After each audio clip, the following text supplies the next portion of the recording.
This clown crew offers the MC a deal: hand over the elf to them and walk away peacefully, or join in and gang up to bang the cheesy elf. She is practically freaking out because the MC goes silent after hearing the deal. But inside his head, he's fuming. How dare these bastards make such a messed up offer? He raises both his wand. Time freezes, and before I tell you what happens next, let's rewind a bit. How did he even bump into these creeps? Why are there iron collars around everyone's neck? And what are they doing in this dark dungeon in the first place? The story kicks off with a maze master throwing down against 4 challengers.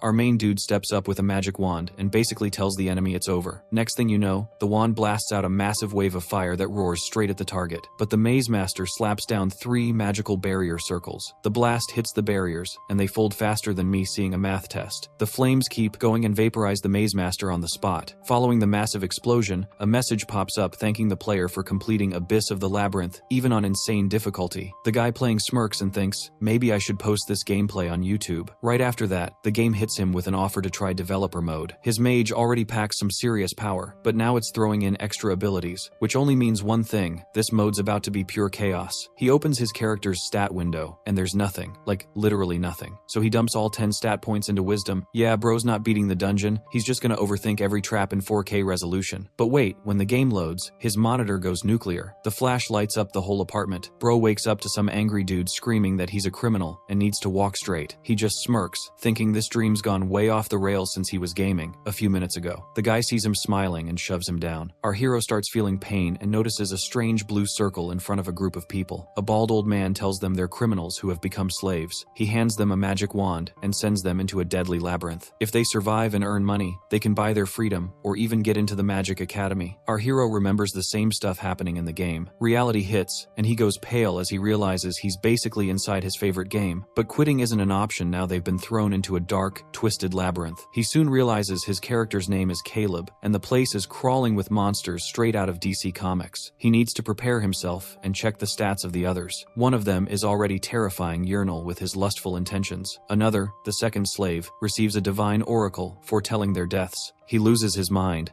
and everyone looks scared as hell. He tells them to man up before his motivational speech even finishes. One fat guy completely loses it and runs in a panic, but a sharp blade cuts him down instantly. They watch in horror as blood spills cold on the ground. Then, a truly terrifying goblin appears, and one slave actually laughs, thrilled that his prediction came true so soon. But an arrow silences him, striking clean and square in the face. The goblins grin like they just walked out of a toothpaste ad. The elf girl and our hero are terrified, knowing they could be next. The goblins charge, one swings its weapon with brutal speed, and just before it can slice our hero's neck, his system triggers an emergency hourglass that freezes time for 60 seconds. As the countdown begins, our guy is blown away because the goblin is literally frozen midair. That's when he realizes this must be the new ability the game mentioned earlier. But there's no time to think about that. He plans to use his wand to block the sword. But as he moves slightly, one action point drops, pissing him off. That's when he notices the system prompting his goofy wisdom to cast Fireball. He realizes the system has live command input, which is honestly pretty dope. Anyway, he moves his wand, losing 1 level point. He aims at the goblin, there goes another. Then he thinks maybe he should target the center, dropping yet another point. When the system warns that he's out of points, he couldn't care less, and fires anyway, knowing the time freeze is about to end. As the countdown finishes, the skill enters a 60-second cooldown. Flames condense at the tip of his wand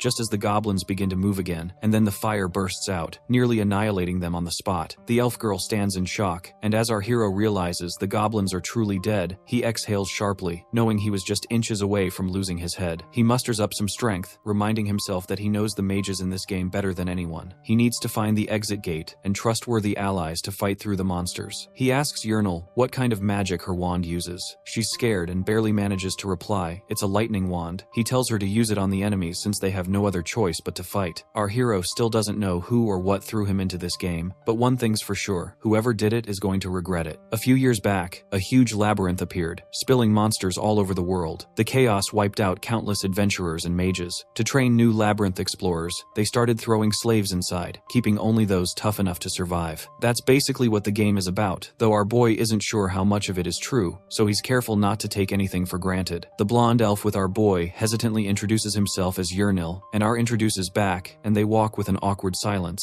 She finally speaks, saying Caleb talked quite a bit on the ship, but now he feels really quiet. Our hero gets the hint from people that there must be more people familiar to him, which means he needs to be careful. When our boy doesn't answer, she tells how she gets slaved by unjust drugs accusations. Realizing the girl is scared, our hero tells her to quiet down. Out of nowhere, the system shows an hourglass with a countdown. Our hero can't understand why it starts, if he has stepped on a trap. It tries to calm down, thinking most traps on the first floor are usually something that pops out of the wall. There aren't any holes on the urinal side of the wall. He scans on his side and ceiling too, and it's all clear from any holes. Now the trap must be from the floor, which is further like a spike trap, an explosive nail trap, a poisonous gas trap, or a falling trap when the floor collapses. Now the hourglass activation gives him enough time to figure out the possible trap, but leaves him no time to prepare. He steps ahead out of all options, along with Urinal. But this goofy girl accidentally hits our guy's foot and loses balance and steps on the deadly trap. Our hero warns that it will activate once she lifts the foot. She asks what she should do. Our hero asked her to grab heavy barrels while he pressed the same block in place of her. But trusting Urinal is his biggest mistake, as 30 minutes passed, and she hasn't returned. She doesn't know if she got stuck in the new trap or faced a monster. While he thinks of being more selfish, a voice calls him. It's our goofy girl, who somehow rolled a heavy barrel to him. After they put it on the trap, Caleb uses his telekinesis magic wand. He says move, and the barrel moves aside, and the surface explodes. Our hero knows that this place is filled with traps like this, and monsters too. A glowing screen pops up, asking for stat points. Our guy dumps it all into wisdom and keeps going. It's only the first floor, so he's chill about it. He wants to test the hourglass and spell casting to see if it eats his action points. Just then, a goblin steps in, and our hero is not afraid, but the goblin's grins wider as they are armed with bows.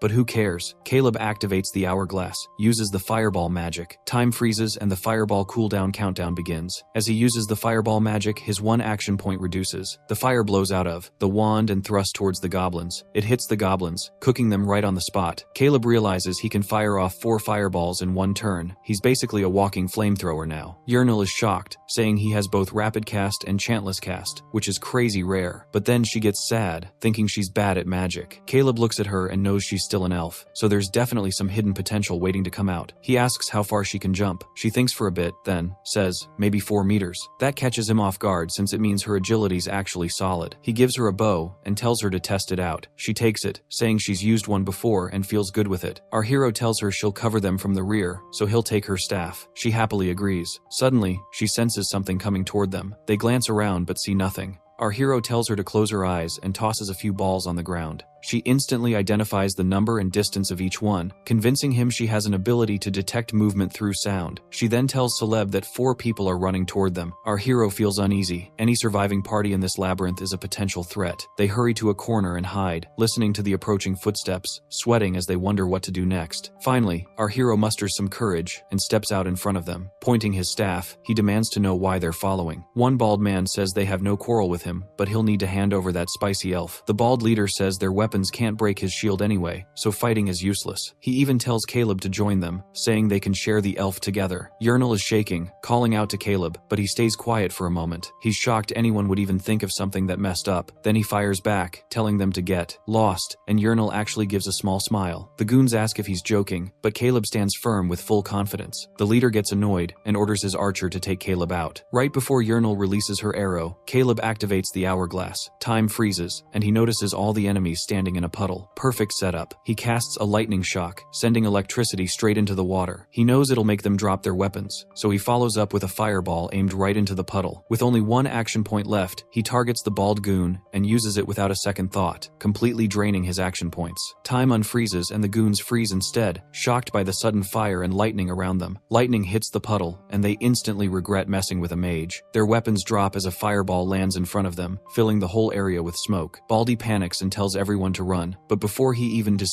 moves, another fireball blasts him straight in the face, spreading flames all around. Caleb tells Urinal to take the shot, but she's already ahead of him. Her arrow flies right into the smoke, and they hear Baldy screaming. Caleb realizes she can use her echolocation, so he tells her to finish off the rest too. Caleb gets worried because even if Urinal takes down one minion, he still has to deal with the other, but his magic is on a 5-second cooldown. He tells her to shoot again, and she says there's no need, they're already dead. Caleb notices Urinal only fired 2 arrows, so he wonders how all 3 goons went down. When the smoke clears, he sees it. One arrow took out a single guy, but the second arrow was so perfect it pierced through 2 at once. That freaks him out a little. Yahello admits she's scared of herself too. Just then, the bald guy coughs up blood and screams in pain. Caleb looks down at him, and Baldy gets mad, saying it's unfair to fight with magic. Caleb fires back that he was the one playing dirty first. Baldy says the world forced him to be like this because people without magic are treated like trash. He takes his last breath, saying he has no regrets. Caleb stays quiet while Yahello feels bad about taking down those goons. He tells her to forget it and asks how this was even her first fight. She explains, and he realizes they only acted like that because they had to survive. Then he starts looting the bodies and suddenly remembers he just took a life. In the real world, that would mess him up, but here it feels strangely normal, like everything is just a game. He thinks back to the goblins, when he was actually scared of dying, and now he feels like he's really getting stronger. Vernil pulls out a backpack, and they start checking what's inside. The gear suggests the original owner was an adventurer. They even find an ID card with the name Avison, and Yahello realizes this guy wasn't one of the goons. Caleb remembers the dude from the game. He died in tons of different ways there. Their recent opponents were strong, no doubt, but our hero still handled them with a solid plan. He thinks about whether he would have figured things out if he were in that guy's place, but he knows the answer is no. Without the hourglass,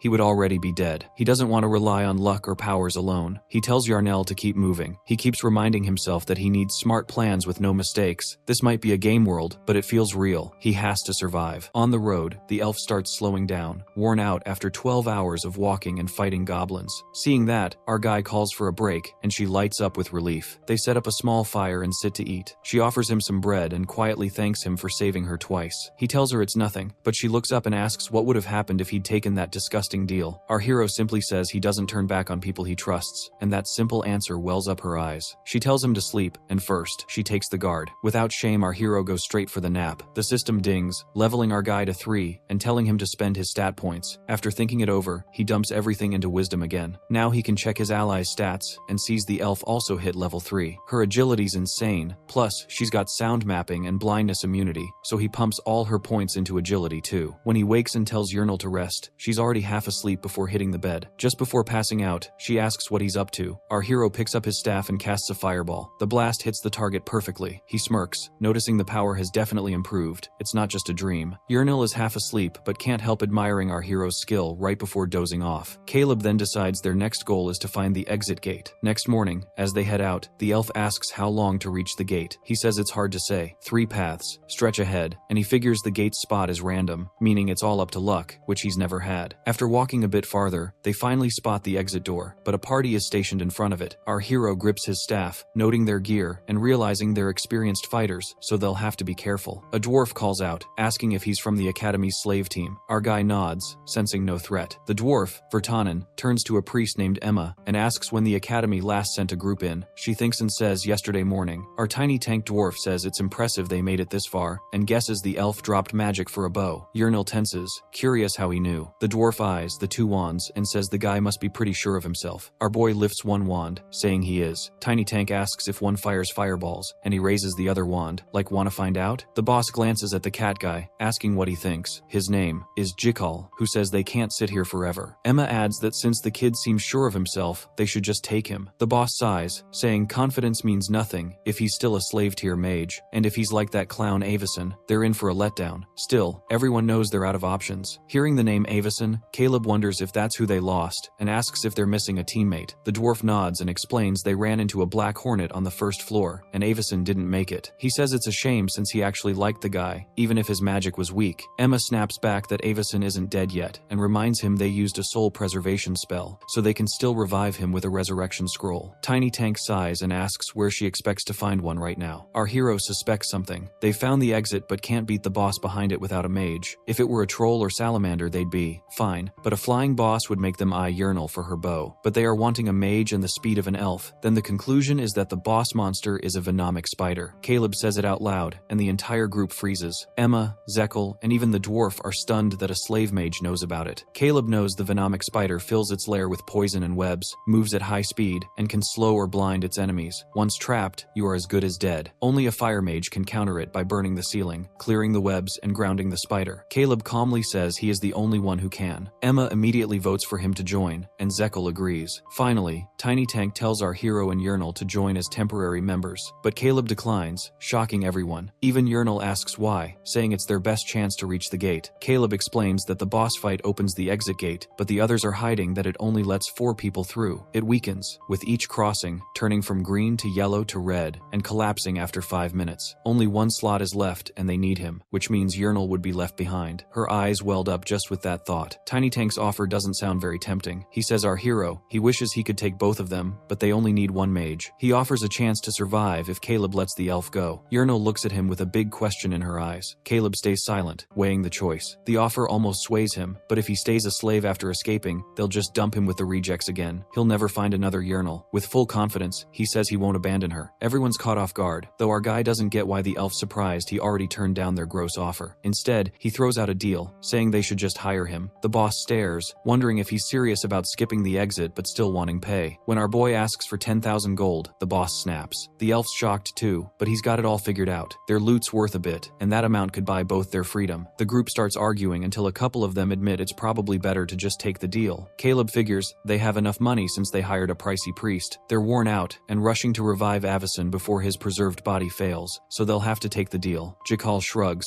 saying there aren't any other mages anyway. Our guy says, for trust's sake, he wants Emma to swear by the goddess Nathaniel. Emma's cool with it, saying a covenant can't be broken. The boss tries to bargain, dropping the price to 9,000, but our boy fires back with 95. They go back and forth until the boss gives in. Emma seals it, forming a covenant that promises 9 to 5 for hiring our boy and the elf, with the deal void if either side dies. Both agree, and our guy says it's time to move. They enter the boss room covered in webs. It's dark, and he figures the monster's hiding up top. He spots something off to the side, a neutral item packed with explosives just like most rooms have. Tiny Tank warns them to watch their step since the webs stick hard. Our guy says they should find the boss first, but the boss man tells him to just burn the webs and not play hero. Then a sound hits, cold and sharp, and a web shoots down from above. Tiny Tank blocks it with his axe and yells for our boy to burn the ceiling. The monster keeps firing, and our guy says, since it's showing itself, this is the best shot they'll get. He flips his hourglass, dumps all 4 charges, and fires off 1 fireball after another. The last one hits dead center, blowing the ceiling apart in a huge blast. The others just stare, stunned. He fired 4 spells, with no chant at all. As flames spread, our guy tells everyone to lock in. This is their shot. He knows they can't waste a burst window. He calls for the elf to fire, and she unloads 6 arrows while the boss burns and crashes down. Half just bounce off, so he tells her to hold back. That weak goblin bow won't cut it. The fire climbs, and he tells Emma to throw up a barrier, then signals the fighter to charge once it's ready. The fighter grumbles but knows he's right. When the smoke clears, he leaps in, dodges the spider's strikes, and slices off 2 legs mid-air. The monster screeches, flips on its back, and yearnals up. The boss man yells that it's about to blow, and Emma slams down a constellation shield to protect everyone. Our guy says they clearly knew the boss's pattern and prepped for it, but instead of blocking the poison burst, freezing it is smarter. He fires an ice lance straight at the spider, freezing its egg sac solid. Then he orders Emma to fall back and the boss man to go in. She hesitates, so he shouts again, telling Tiny Tank to hurry and dump his burst. Tiny Tank grumbles,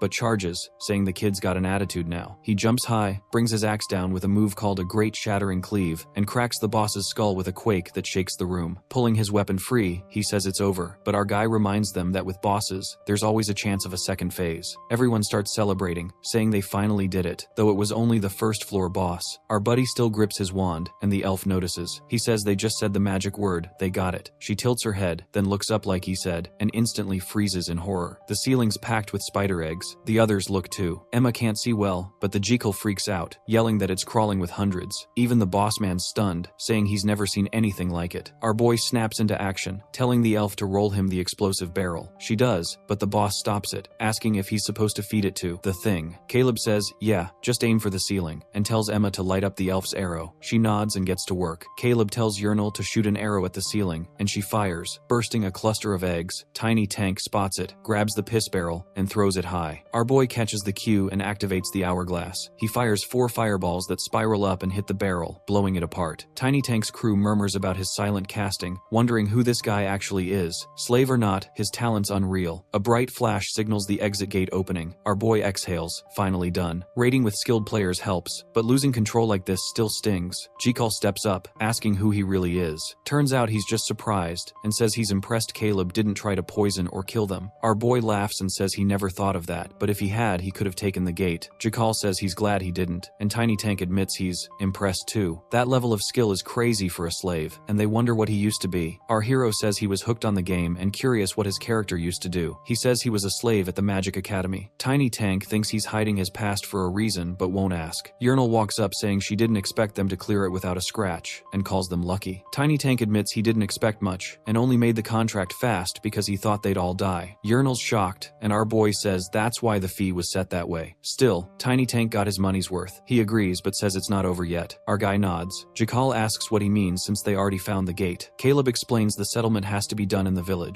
Urinal's confused, but Emma confirms it. The contract says the party must pass through the exit gate for it to count. She points at it, saying it's right there, but Emma says it's not that simple. Deal sworn before the goddess of fairness has to follow every rule, and they still need to cross the gate. Urinal says they can't make it out, and Emma says that means the deal can't finish inside the dungeon. If they don't escape, it's void. Our guy says no one sane would carry 10,000 gold into a dungeon anyway, and the system punishes anyone who can't return. She asks if he knew, and he admits he did since big dungeon deals always settle back in town. Jakal says no wonder Tiny Tank offered 9,500, and that he had a feeling it was coming. Tiny Tank says he's just managing the party funds smartly. Jakal laughs and tells our guy that with his skill it'd be a waste to die, so he better make it back and clean out Tiny Tank's wallet. They decide it's time to leave. Our boy stops them, saying the backpack belonged to one of their old members, Avisan. Everyone freezes, and Tiny Tank rushes over, asking if he's sure. Caleb nods, saying it looked familiar. They wonder where the body is, and he says they never found it. It came from loot another slave team had after a fight. Emma and Jekyll are stunned, and Tiny Tank figures he must want something in return for bringing it up. Our guy says he just wants the backpack, not Avisan's stuff. Tiny Tank laughs, glad he's not asking for money, and says he can have it along with some of their food. Our boy asks if he's really giving all that away since they're not heading straight back. Tiny Tank says getting a resurrection scroll takes time. Emma says she already brought one, and he's surprised. They explain they've already revived Avisan once. Our guy sighs and jokes that Avisan needs a new job. Tiny Tank laughs and says Caleb's 100 times better than him, and the group agrees they should have recruited him first. Urinal quietly thinks it over, and our guy teases, saying better luck next time, though it'll cost more. Tiny Tank grins, saying he talks big but he'll be watching. Then Urinal raises her hand, asking if they can just take Caleb back with them. Everyone's stunned. Even Caleb is in pure shock. She says if one member makes it back, it still counts, meaning he can claim the 9,500 gold, become free, join their team, and finally, gear up right. Emma asks what she plans to do since even a mage like Caleb would struggle to survive, and she wouldn't last a day alone. Urinal goes quiet, then says they'll never find the exit again, and will both die if they stay. She tells him not to throw his life away for her. If she'd been alone, she would have died long ago. It's only because of him she made it this far. Our boy's stunned she's willing to go that far. She starts crying, thanking him, saying she'll never forget him, and wants him to live well for her sake too. Tiny Tank tells Urinal that taking members from another party into a dungeon is rude. She asks why he did it before, and he says he thought they were just slaves for the boss fight, not real people, and he is sorry. Now he wants them as a real team and offers our guy a deal to join for a 25% cut and 9,500 gold. Our guy says it is generous, but Urinal takes his hand, saying she will be fine, and does not want him dying for her, so they should part with smiles. Then a status window pops up, calling this an hourglass expansion chance. If he stays with her now, her trust will hit 100%. It shocks him, and as he checks the details, it says that keeping her trust above 80% later will let him give her commands in battle. When his turn ends, she'll act on his command automatically. Our boy mutters, "This is crazy." Then it hits him that, just like in the game, special skills evolve through paths, and this one lets him command allies. If he gives an order on his turn, she will follow it after. He cannot push her past her limits, and the commands will be simple, like dropping her shield or shooting a spider. Each move likely costs an action, point the same as his. Tiny Tank never waited for orders before, but she always acted right after his turn. Realizing how useful that timing is, he grins. Tiny Tank asks what he thinks, but our guy says he needs time. He activates the hourglass to calm down and think. He knows this choice could change everything, so he has to be careful. Our boy faces two options: take the upgrade and stay with Urinal, or leave now to join Tiny Tank's pro team and earn his freedom. His turn ends, and he's decided. He grabs Urinal's arm and says thanks, but his answer's the same. He's escaping with her, just like they planned. Urinal starts sobbing. Even the Tiny Tank shocked he'd give up such a chance, asking if he's serious.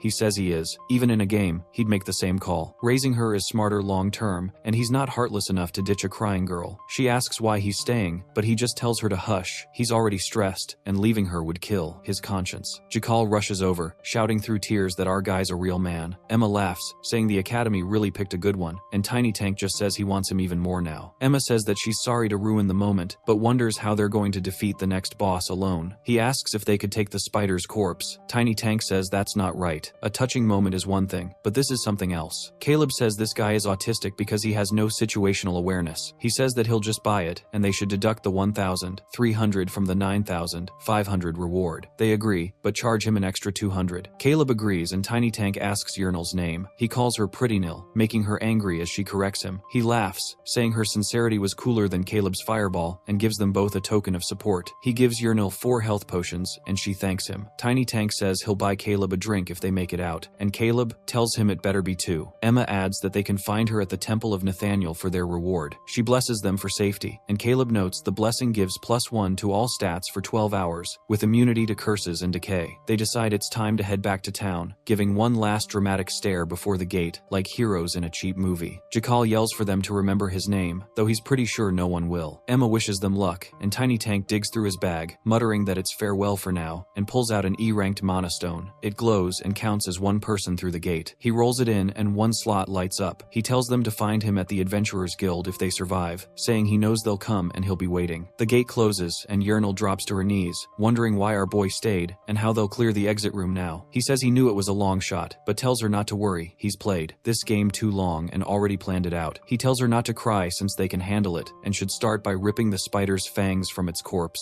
She nods through tears, and her trust hits 100%, letting him command her in battle. She says she's willing to do anything, even be his shield, but thinks it'd be faster if they work together. He tells her to trust him, saying there's a reason for everything and she should just focus on the fangs. She answers with a quick yes, and our boy says he wants to help, but the success rate depends on dexterity, and hers is higher, so she's got a better chance. He needs to check the skill expansion system and plan ahead. It repeats what he knows, but adds that tough or unnat Yernal commands might fail. He thinks that makes sense, and decides to test what kind of orders she can handle soon. She pulls out the fang, proud of it, and he says, good, they'll make poison arrows on the way. He smiles, thinking she was crying a minute ago and they could still die anytime. Yet she looks genuinely happy. Our boy tells her to mix the poison with a goblin arrow to make a poison arrow, and hands it over. She says even if he makes new arrows, they might not help much in battle. He explains that her weak damage came from bad gear. Bows are hard to replace, but good arrows can make up for it. If she combines the right materials, even a lousy bow can hit hard. The success rate depends on dexterity, so he's not expecting much, but she nails it on her first try and asks if that's right. He's stunned and asks how, and she says she just poked carefully until it worked. He blinks, thinking one wrong poke and she'd be a poison pancake, yet somehow it worked. He now holds a poison arrow and mutters that maybe he should hire her as his personal hazard tester. Our boy tells her to save the poison arrows until he says so. She agrees, and they head down the hall. He decides to test his new hourglass feature and activates his turn. With 4 actions left, he tells her to hand him the water bottle. It doesn't cost any points, which surprises him. It makes sense, since it's not a direct action. When his turn ends, she opens the bag and gives him the water, saying it's hot and she thought he might be thirsty. He smiles, curious how this will work in battle. Then, goblins appear ahead, and he sees a chance to test it. He activates the hourglass, casts fireball at the first goblin, and tells her to shoot the leg of the one in the back. As soon as his turn ends, she fires. One goblin burns, and the other takes an arrow to the leg, screaming. Our boy walks up, finishes it with a fireball, and asks why she aimed for the leg instead of the head. She says the leg was easier, and he realizes that once he gives a command during his turn, she follows it completely, even against her will. Our boy figures this new ability could help with things only a girl could do. Remembering the note about tricky commands, he decides to test it. He activates the hourglass and tells her to do a TikTok dance, then ends his turn. She just stares, confused, and nothing happens. He tries again, saying any dance will do, and she suddenly busts out a silly move, panicking as she realizes it. He blinks, thinking maybe he just unlocked a weird new party trick. She apologizes, and he tells her to just keep going. As they go deeper, he grabs a drink and says he needs to know something. He activates the hourglass and asks her to tell him everything she knows.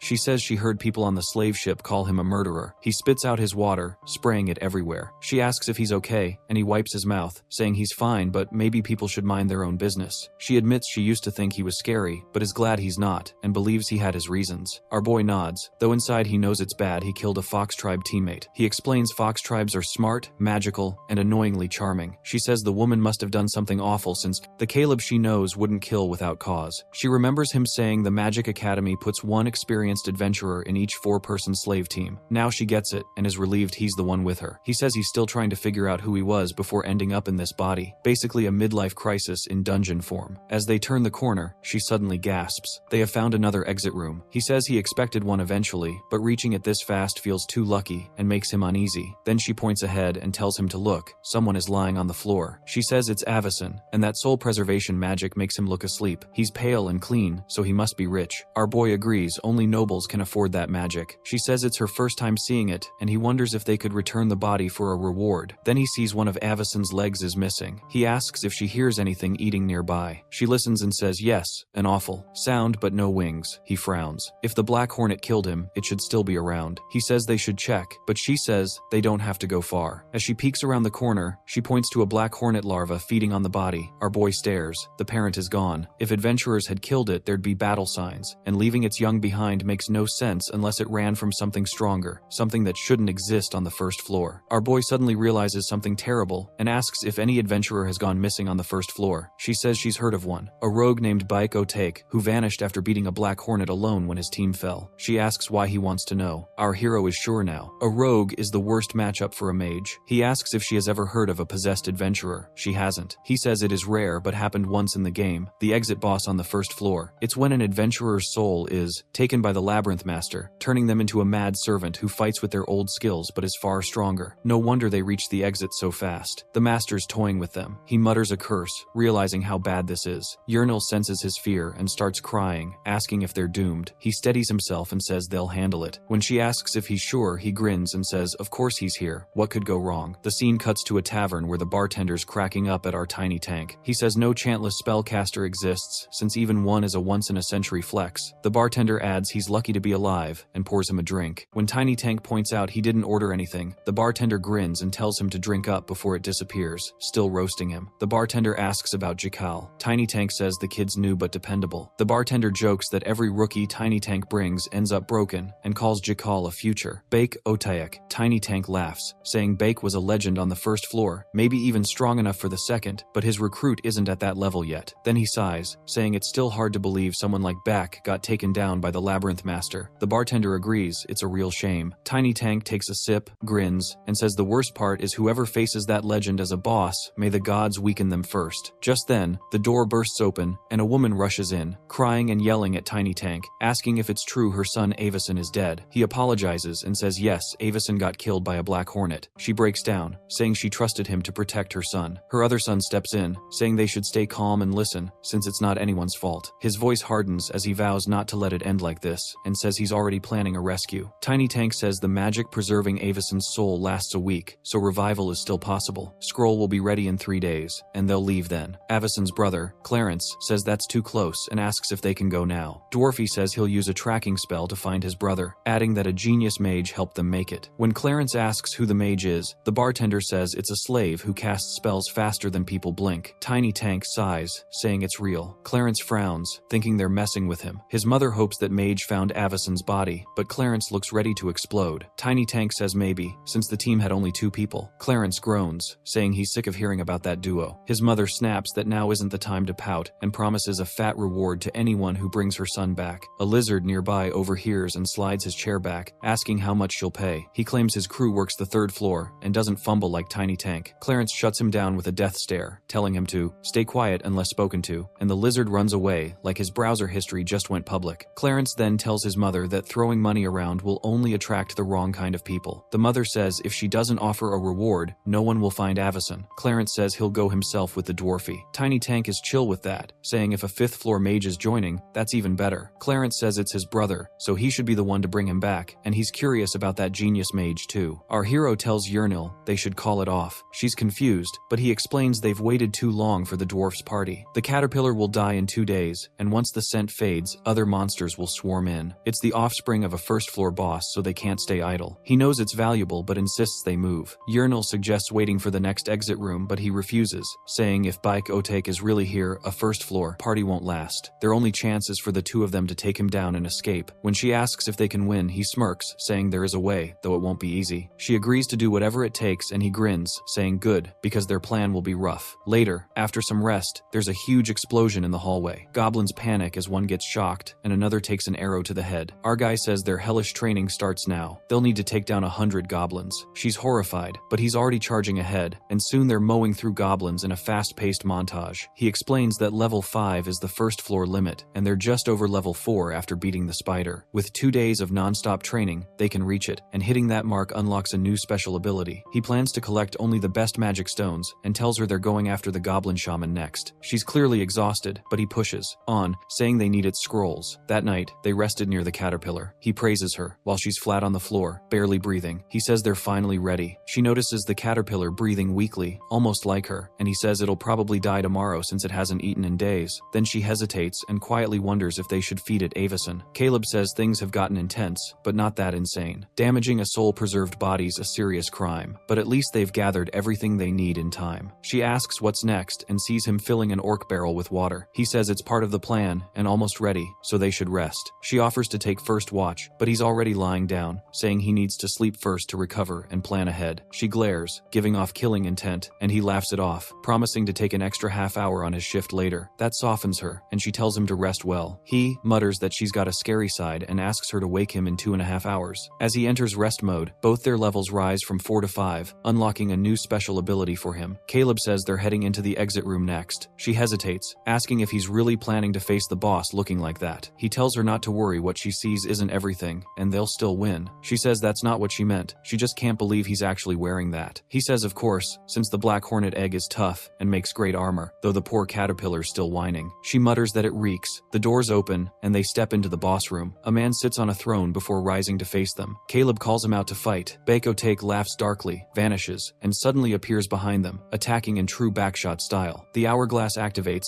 and our guy realizes the rogue used a scale-leaping ambush. He had already predicted that move and aimed behind him, firing a lightning blast right in the guy's face. After the hit lands, he shouts for Yahello to soak him with water to boost the shock. All his action points are spent, ending his turn and putting his skills on cooldown. Time unfreezes, and Baekotake gets zapped, dropping to his knees. Yahello grabs the orc barrel and dumps the water all over him. As he's soaked, our guy says perfect and fires off ice pick. The boss dodges in a zigzag, pulling back, and Caleb recognizes the move as Shadow Leap. Since the guy's burned his mobility skills, our boy tells Yahello to lift the barrel again while he preps his telekinesis wand. He holds it up and tells her to shoot it. She fires, bursting it midair and splashing water everywhere. Caleb launches another ice pick, hitting the puddles, turning the whole floor slick and slowing the boss down. Baekotake notices, but before he can react, something flies in and smashes the hornet eggshell armor. Yahello screams our hero's name, but he says he's fine thanks to the armor. He's shocked the boss used a ranged magic throw, though it's weaker from that far. The dagger spins back to Baek, who catches it and fades from sight. Caleb mutters that he's gone invisible and tells Yahello to track his position. She nods and gets ready. Yahello focuses and hears movement above. She fires an arrow at the sound, nearly hitting the boss before he dodges midair, leaving himself open. He grabs something from his back, a grenade. Our guy notices and grins, saying this is what he's been waiting for. He looks at the black hornet caterpillar and uses ice pick, instantly killing it and triggering his level up. His new ability, Slaughterer's Momentum, kicks in. Pulling out his lightning wand, the hourglass activates again. The skill now gives him 2 temporary action points for 60 seconds after a kill. He explains that he dragged that larva here for this one move. His target is the grenade. The boss holds tiny and far, but still hittable. As time freezes, he lines up his aim, hoping he gets it right, then fires lightning shock twice, spending both points. Time resumes, the lightning bolts hit, and the grenade explodes midair, lighting up the sky above them. Caleb cheers, saying he actually pulled it off. Makes sense, since he was a special class marksman in the army. He asks where the boss is, and Yahello points him out. Our guy fires an ice pick, hitting the target square in the chest and freezing him in place. He grunts in pain, and Caleb says the freeze landed perfectly, so he can't dodge. He tells Yahello to finish it. She draws a poison arrow and fires, striking the boss in the chest. Caleb says level doesn't matter now, the poison hits dead on, and the gas will kill him slowly. 20 damage a second for 20 seconds. Even without seeing a health bar, it should be over soon. He mutters that he hopes the guy doesn't fight it. Then a bright light bursts from the poison cloud, dispersing it completely.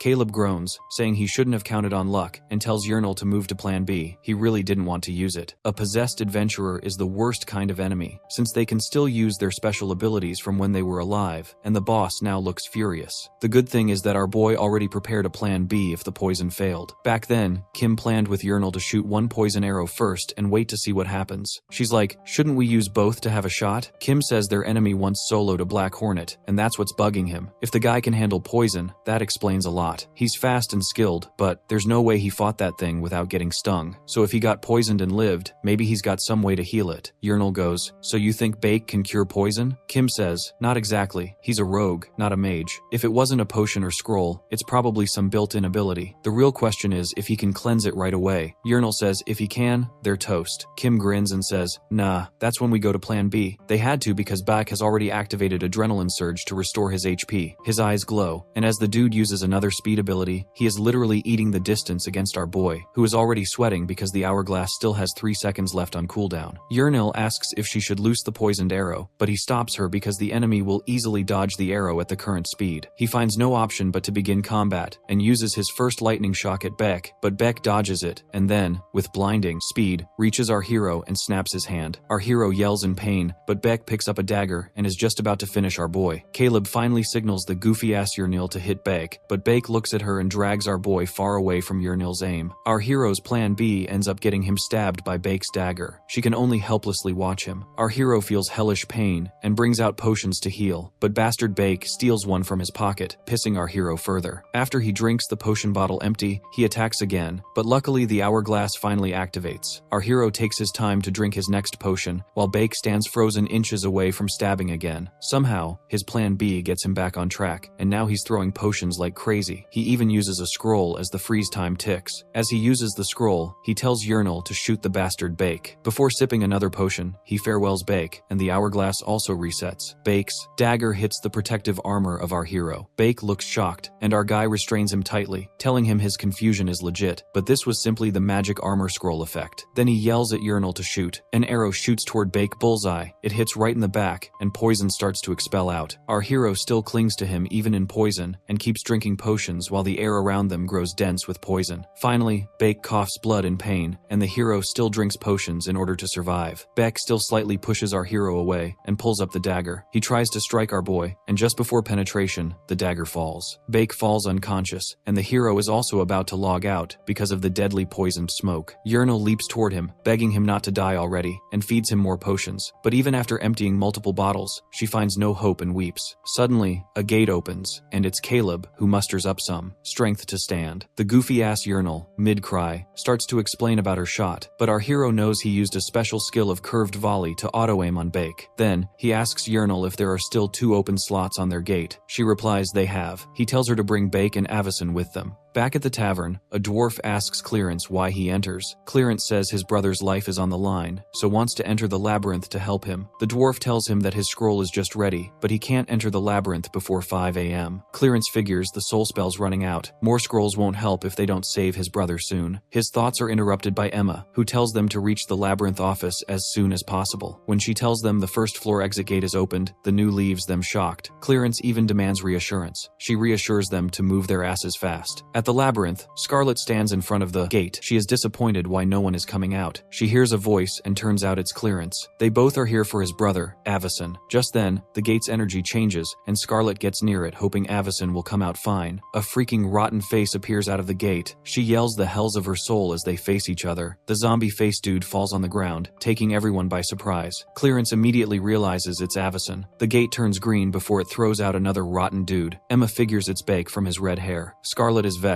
why only dead bodies are coming out. Clarence can't believe that Caleb's duo really defeated Mr. Beck. He remembers the time when people told him about a mage, and finally someone stepped out of the gate. It's our goofy Yahello who tells them to wait if you want the hero's entrance. They wished him warmly, but Scarlet angrily asks her if she is from the Academy's slave team. When Yahello says yes, Scarlet can't understand how slave duos with crappy weapons defeat Mr. Beck, especially when they had no time to even team up. The gate goes red, and a hand appears out. It's our hero, walking out farming aura, hyping other minions' excitement. Our hero slightly says he has 8,000 gold, and starts losing balance. Yahello holds him, but he zones out. Back at Nathaniel Temple, our guy awakes and asks what happened. Emma says he collapsed after overdosing the healing potions with the antidotes. Caleb asks where his money is. She points that it's on the table, and my guy goes straight to count every penny. He asks why it's less, to which Emma says Yahello pays 150 coins for the medical fees. Our hero gets angry at Yahello. However, he asks about Avison and Beck. She says Avison is in a revival chamber, and hopefully will get resurrected, but Beck's body was sent to the morgue. He asks if she can revive Beck too. She says no soul preservation spell was used on him, so revival's impossible. But our guy knows that the spell normally keeps a soul tied to its body for a week, meaning the body must be found fast to bring it back. Our boy figures there's a loophole though. If the labyrinth master stored his soul somewhere safe, like in a jar, maybe it can be pulled from the soul sanctuary and revived. The others probably called it impossible because they don't even know that place exists. Our guy only only found it once while playing the game. He gets ready to head out after wishing Emma well. Our hero returns to the academy. Yahello greets him warmly. Our boy's still got a chain on his neck since he's a slave. He tells her they can buy their freedom with this, and she lights up. But once the numbers are done, it turns out she can't be freed after all, and her excitement crashes. Our guy asks what went wrong. This guy explains that freedom costs 3,000 gold, and Yahello's share is only 2, so she's stuck. Our boy looks confused, asking how the whole calculation thing even works. The guy says it's easier to show than explain and pulls out the scales of fairness, which judge how much each person contributed in the adventure. Based on the tiny tank team's testimony, the girl's share comes out pretty low. Our boy frowns, saying he's never seen this kind of magic in the game, and that her score doesn't make sense. She made the weapon that took down Baek Otayek herself. He asks if this has to do with Tiny Tank's contract. The guy explains that their goal was to get the poison arrow and clear the next exit, and if she couldn't handle processing the poison fang, they wouldn't have made the deal in the first place. Hearing that, she breaks down crying. The guy pauses, then adjusts the scales, saying it's all been recorded and the full calculation can start. Finally, he casts lie prevention magic, so no one can say anything but the truth. The guy explains that this manual is for judging a slave's team contribution and warns their tongues might feel numb under the spell. He tells them to drop their bags on the table and truthfully share what they did up until leaving the labyrinth. Our boy steps up first to give his testimony, saying their goal was to escape slavery together. After adding up everything they earned from the magic stones and Baek Otayek stuff, the total comes to 14,600 gold, around what a normal 4-person team makes on the first floor. But her share is only 20%, not even close to the 3,000 she needs. Our boy looks surprised, saying he thought he worked hard and doesn't get why she's getting so little. She tears up, clearly disappointed. The guy coldly points out that slaves in the labyrinth usually earn around 500 gold if they even survive, and she's lucky to be alive. He says she wasn't skilled, she just followed our boy's plan and fired 2 poison arrows, something anyone could have done. Still, if she's unhappy, she can object now. She quietly says she accepts. Our boy can't help but feel that the guy didn't need to say it so harshly, but the guy cuts him off, warning him not to show her any kindness. The guy explains that sending slaves who were criminals into the labyrinth is part of their punishment. He then asks our boy if he plans to use his gold to buy freedom. Our boy agrees, pays 3,000 gold, and the guy removes his slave collar with magic, congratulating him as a free man. Soon after, 2 men come in to take Yahello to the slave quarters, mentioning she's skilled with a bow and could fetch a good price at the Adventurers Guild. Our boy says he'll go find her later, but the assistant stops him, asking if he's interested in enrolling at the university. They can't afford to lose a mage with no chanting and high-speed casting abilities, and promise full support if he joins. Our boy notices the shift in attitude and realizes they now see him as valuable. Since many mages likely died in the labyrinth eruption, it makes sense they'd want to keep him. He asks what kind of benefits he'd get, and the assistant praises his exceptional talent. Just then, someone enters the room asking if this is the rumored mage. The assistant introduces him as Professor Maldini. He says he came to see the genius who casts without chanting and at incredible speed, along with the instructor from the exit gate. Maldini says he wanted to see him for himself. Our boy introduces himself, and he says he likes the determination in his eyes. He skips the formalities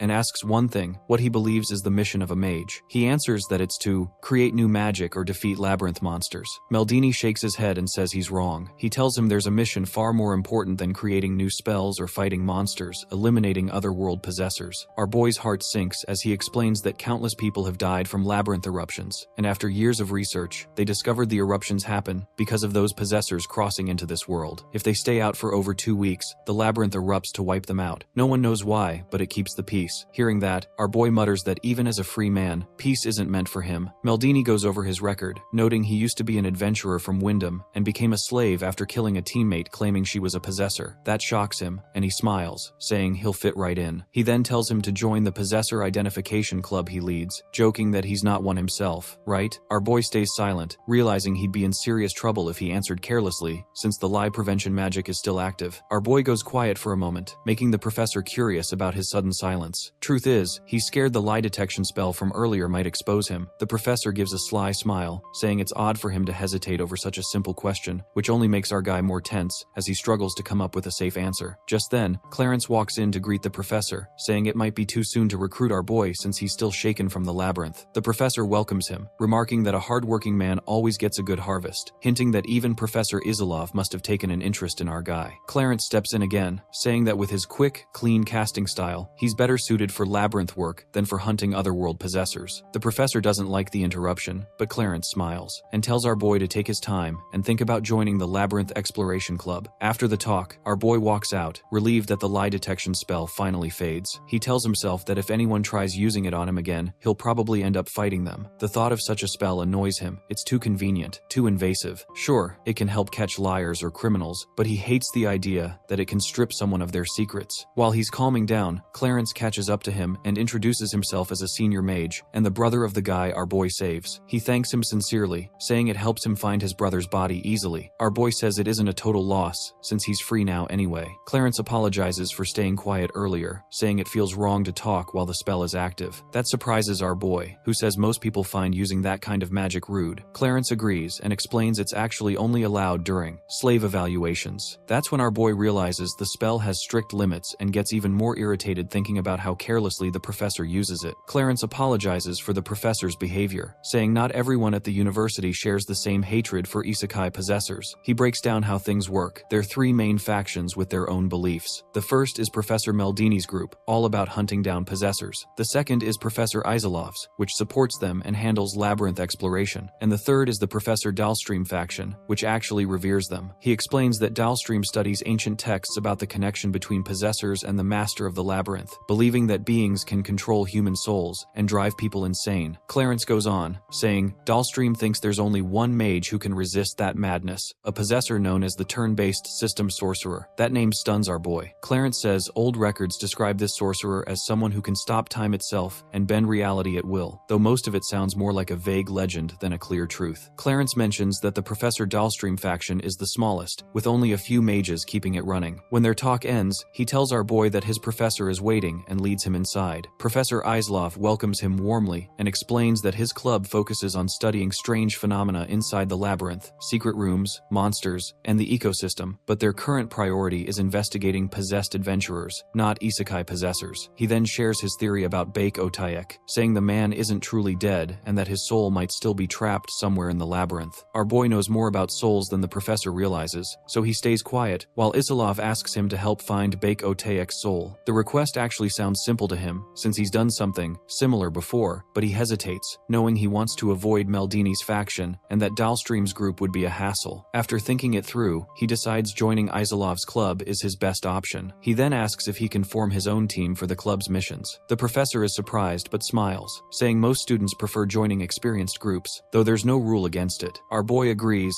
and officially joins the club. Our hero is shown to his new dorm room at the magic school, and the assistant tells him to rest after everything he's been through. The place is far more comfortable than anything he's ever had, and he can't help but be impressed. When he asks if he can bring future teammates over, the assistant says it isn't technically allowed, but hints he can bend the rules if he's careful, which makes our boy quietly tag him as a sly one. After the assistant leaves, he takes a long shower, finally feeling at ease. As he relaxes, his thoughts wander over everything that happens that day: the escape from the labyrinth, the fight with Baek Otek, earning his freedom, and getting into the university. It all feels unreal, like too much for a single day. He starts planning for tomorrow, deciding to hit the all-night library for research, and then visit the admissions office to bring Yernal back. Still, he pushes the thoughts aside for now, reminding himself he has a long road ahead and needs some real rest first. The next day, our boy drags himself through class, tired from spending the whole night studying in the library. Still, he figures this kind of exhaustion is better than dealing with that lie detection spell again. Professor Dahlstream shows up with his usual mysterious smile, introducing himself as the one teaching first years a new spell called Memorize. He explains that the spell forms a contract with Wizu, the god of wisdom, granting each mage a special memory book used to store spells. After the demo, the students try it themselves. When our boy activates the spell, his own memory book appears, showing he can store 3 spells since he is level 5. The professor tells everyone that their limit depends on their level. The higher it is, the more spells they can memorize. The professor tells the class they can create new spells by combining different slots, and says his assistant, Scarlet, will handle the lesson. She looks caught off guard, but he quickly claims his back hurts, leaving her no choice. Scarlet expects an easy first day, but realizes the professor is still too drained to teach. Tired herself, she leads everyone to the magic training grounds. There, she explains that the number of slots varies for each mage, and once someone has at least 2, they can combine spells. Merging 2 level 1 spells creates a stronger level 2 spell through a process called bookbinding, which lets them craft advanced magic without using extra slots. She adds that 3 spells can be fused, though it's risky and rarely works. To show them, she demonstrates by merging 3 spells into one powerful attack called Triple Attribute Strike, a move that unleashes the combined force of all 3 elements at once. The students are amazed by the power of the spell, realizing how strong advanced magic can be. Scarlet seems proud of the result and tells them that with enough practice, they can can achieve something similar. She hands out a list of basic spells and explains they can buy them from the magic bookstore or visit her at the tower for advice. While checking everyone's selections, she notices our boy already has 3 magic slots and is stunned by his choices: Dust Cloud, Heat Wave, and Moisten. She asks if he knows the last one is just a utility spell for adding humidity, clearly confused about his logic. Our boy calmly asks if his choices are against the rules, and she quickly says no, just unusual. Right then, Professor Dostream enters, curious about the noise. Scarlet shows him the list, saying she can't understand why our boy picks such odd spells. The professor looks it over and simply tells her to let him be, saying that experimentation is what the university is all about. He gives our boy a confident smile, wishing him luck and saying he looks forward to seeing what comes out of his strange mix.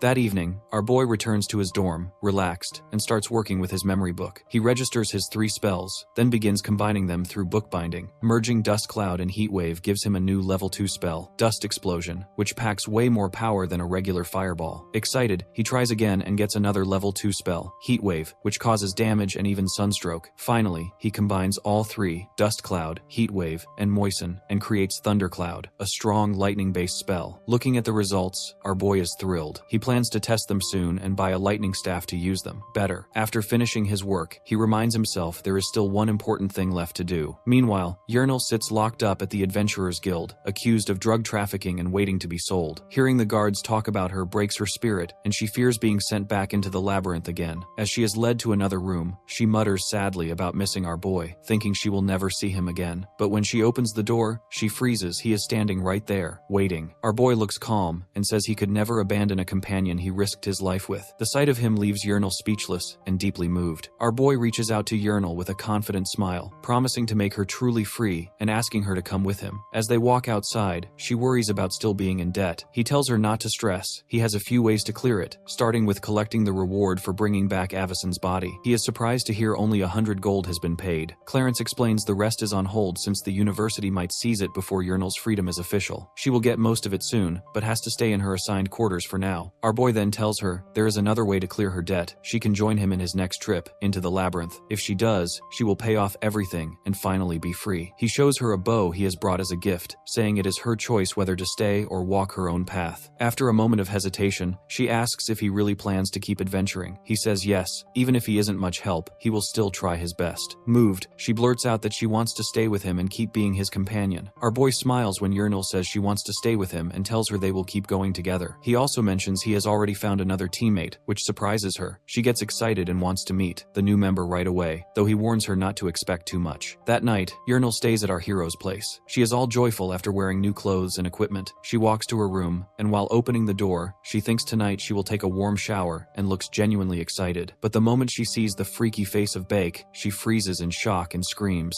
Our boy quickly calms her down and explains he's used a summoning scroll from Professor Isolov to bring Bake back. The guy looks exhausted, but greets her weakly. Yahello is still shaken and thinks about leaving, but Bake firmly refuses to let her. Later, our boy reads through Isolov's old research, learning about a huge incident 12 years ago in the labyrinth city of Sohen, an explosion that releases around 3,000 monsters, including abyssal ones. The target is a possessed man named Henry, who fights until the end, leaving behind a mysterious message before he dies. The message is written in a code only soul-bearers can read, warning them to stay away from the magic university. Our boy finds it strange that Henry leaves such a message and starts wondering if the warning actually comes from the university itself. What makes it even weirder is that the place hit hardest by the labyrinth explosion is the university. Maybe they fight the monsters head-on, or maybe they are attacked right after Henry's incident in the slums. Either way, our guy knows he has to dig deeper into what really happens, especially with Professor Maldini's involvement. Just then, Yahello comes into his room mid-sleep, asking if she can sleep in his room as the necromancer Bake messed up hair. She even asks if she can shit Bake in the head, but our boy refuses, saying if she wants to stay, she has to deal with it. Then he shows her a pile of scrolls he bought from the black market earlier that morning. She looks confused, but he smiles and says he has a few experiments in mind, and asks if she'll help him test them. Meanwhile, Professors Maldini and Isolov are busy with a new project, arguing over who gets the cleaner beaker like children in a lab. Maldini mentions that the man who writes the warning to the soul-bearers is killed soon after, and that the student mentioned Caleb is someone Isolov knows. Maldini suspects something off about our boy's powers, recalling how he perfectly freezes the poison sacs of the labyrinth spider before they explode. He doubts that kind of precision comes from talent alone, and mutters that even his top students can't pour tea without spilling. He just can't understand how 2 lowly slaves managed to kill Bake Otaic and survive the labyrinth when half the academy can't even survive Monday lectures. Meldini finds it too strange to ignore and says all signs point to our boy being possessed, so they must investigate. Isilov disagrees, saying they can't accuse someone based on weak guesses. Meldini admits he doesn't want to rush things, but reminds him the university is low on mages and can't risk another disaster like 12 years ago. He vows to keep an eye on our guy, claiming he's just being careful, not paranoid, though even he sounds unsure. Later, Isilov sits alone, worried. He doesn't want trouble with Meldini, yet knows they need someone like our boy for the deep labyrinth missions. Our boy looks for new team members and is surprised by how many apply since few dare to face the labyrinth. While he sets up the interviews, Yernal and Bake wander through the crowd. It's Bake's first time outside since his revival, and when he starts sucking Yernal's hair out of curiosity, she freezes while our boy struggles not to laugh. When everyone gathers, he explains their next goal, finding Beck's soul's resting place to fully revive him. Anyone wanting to join has to prove they can fight on the front lines. He places a huge barrel before them and says whoever can lift it will move to the combat test. It's a simple way to judge strength fast. But as soon as he says that, some people start backing out, realizing this isn't going to be easy. Yernal says she isn't good at fighting, but our boy tells her she'll learn soon. A few adventurers mock him, saying he's only cleared the labyrinth once. Before the tension grows, a voice cuts through the noise. A tall lizard man from the Temple of Nathaniel steps forward, telling the complainers to move aside. The crowd goes quiet. No one expects someone like him to show up for a first-floor expedition. Our guy instantly feels suspicious, wondering if the temple sends him to keep an eye on their group, since they never trust spirit summoners like Bake. The lizardman warrior burst into tears seeing Bake in such a pitiful state. Another adventurer says the goal is resurrection and introduces himself as Hijikata, a swordsman from the 3rd floor. Seeing Bake revived gives him hope to bring back his own lost friend, so he eagerly joins our boy's team. Our boy thinks Hiji could be a good asset, but knows he'll leave once Bake is revived, so he won't stay in the team long. Before he can speak, a big man bursts in shouting for a chance to join. The bald monk looks desperate, insisting he has to be part of the group no matter what. When Caleb stares at him in confusion, the monk yells that he is even ready for the interview to be the part of the team because Bake is his true companion. The monk starts laying out the past, saying the whole mess was basically his fault. Back then, Bek Otaik, the strongest adventurer on the 1st floor, tagged along with their weak squad for 3 full years. Even though he was miles ahead of them, he stuck around because he actually liked the team, but the squad eventually felt they were dragging Otaik down, and other adventurers kept poking him to ditch them, so they cut him loose for his own good. He accepted it with a smile, even though it clearly stabbed him in the chest. 3 weeks later, the team jumped inside the labyrinth. Only one poor soul crawled out to call for help. Otaik happened to be there and jumped straight in. At that same moment, Imus's squad got wiped, and he was about to die too. A sudden rift opened behind him, and Otaik stepped out with a twisted face, then tore through the raiders like they were nothing. Amos got scared out of his mind and ran to save himself. Now he says this is the whole reason he joined the search for Otaik's soul. Our hero remembers that the 1st floor can sometimes spawn a powerful stray boss, and while it's rare, it's still the first time he's hearing that. The monk admits he's blamed himself ever since and begs Otaik for forgiveness, saying he ditched him at the worst moment. He breaks down, kneeling and apologizing. One guy suggests giving the monk a chance. The lizardman shuts that fast, saying feelings shouldn't mess with the selection. He then challenges the monk. If he can break an orc barrel, he can join too. The monk steps up to the barrel, but Caleb doubts him since monks usually aren't that strong. But the monk smashes the barrel like it's cardboard, proving he's a power-type monk and leaving the lizard dude stunned. With that, Caleb declares the team complete and tells the monk, Amos, to get ready for their next run. Amos says he needs to talk to his wife before leaving home for a while. Caleb then tells Yernal to take Otaik back to the dorm for now. Yernal asks why, and Caleb says he needs to stop by the Magic University to deal with a few things before the Labyrinth adventure. Our boy walks in thinking that if a secret professor cartel really exists in this academy, then great. That's his top headache now. He already made a flashy entrance by binding weird spell combos, tackling Izilov's nightmare quests, and picking up a 40+ power monk like it's no big deal. No wonder everyone thinks he's some high-ranking professor. To stay alive, our boy needs them to realize he's not some unstable professor nuke, just a genius mage trying to breathe. He enters the hall, every professor sizing him up, and the only one he's counting on is the chaos-loving wildcard, Professor Meldini. Meldini freezes when he spots our boy and demands to know if Caleb really pulled off binding spells together. Caleb just nods and calmly stirs things further, bragging he doesn't bind only 2 spells, he binds 3 at once. That sends Meldini straight into meltdown. He accuses Caleb of mocking the academy and says it's impossible unless Caleb is possessed or blessed by the god of wisdom. Professor Dahlstream steps in to cool things down, suggesting maybe Caleb is blessed, but Meldini rejects that, saying even 2 spells are already brutal, and 3 are impossible unless something is inside Caleb. He decides to run the lie detection spell again to prove it. Another professor tries stopping him, but Meldini offers a deal. If Caleb isn't possessed, he'll apologize and compensate, but if he is, he'll kill Caleb on the spot. Our guy tells him to run the test, saying Meldini already made up up his mind. Meldini activates the lie detection spell and demands a confession. Our guy drops a bomb saying, "I am a professor from another world," shocking everyone. The moment the spell kicks in, he uses his hourglass ability to freeze time and scan the room. He wants to figure out who might be teaming up behind his back. He watches Meldini and Isilov closely, notices Dollstream doesn't care at all, and catches Professor Ember staring at him with wild excitement like she's watching her favorite show. To flip his true confession, he lies that the abyss of the labyrinth is the greatest game of his life. As soon as time starts rolling again, the lie detector slams him with sharp pain for lying. Professor Isilov steps in, claiming the reaction proves he isn't an outsider. Meldini is thrown off, but has no choice except to accept the result. Our guy played it clean but still hates being poked and tested like a lab rat. A week later, Yurnil checks on him. He says he's fine, even though he was knocked out for 2 days after using his ability. Meldini apologizes non-stop, and even compensates him with a legendary greed compass, a tool that tracks loot inside the labyrinth. That gift fires him up for the next adventure. With his team, Yurnil, Amos, and Otak finally set, they march toward the labyrinth gate to start their new run. At the labyrinth gate, our guy notices other adventurers whispering. He quietly asks Yurnil if she can pick up anything. Before she answers, a suspicious adventurer strolls over and politely asks for a moment of their time. Our guy instantly clocks her crew as raiders who hunt for easy gear. She asks what Caleb's gang carries, and when he fires back a question, she tries to spook them, saying the labyrinth is crawling with thieves and offering to hold on to their valuables until they return. Amos snaps, saying their leader's not dumb enough to fall for bottom-tier threats. She backs off, pretending to be startled, then wishes them a beautifully ominous good luck. Later, Yurnil explains those were bandits, and Caleb assures her that if they tail them, she'll sense them long before they get close. Right then, they hear that same girl screaming for help. Our guy wonders why they should trust her, and thinks that if this were a game, he'd have deleted her already. The suspicious adventurer says she was rude earlier, but never expected to get attacked inside the labyrinth. Yurnil calls to him, but he's stuck in his own thoughts and decides to just make the girl walk away. As he starts counting, she agrees to leave, but Yurnil suddenly warns that someone is rushing toward them. The bandit girl bolts, yelling that the attackers are coming. Our guy asks Yurnil how many. She says 4. An arrow flies in, but the monk blocks it clean. When our boy gets ready to fight, the girl slips behind him, smirks, and quietly presses her staff to his neck.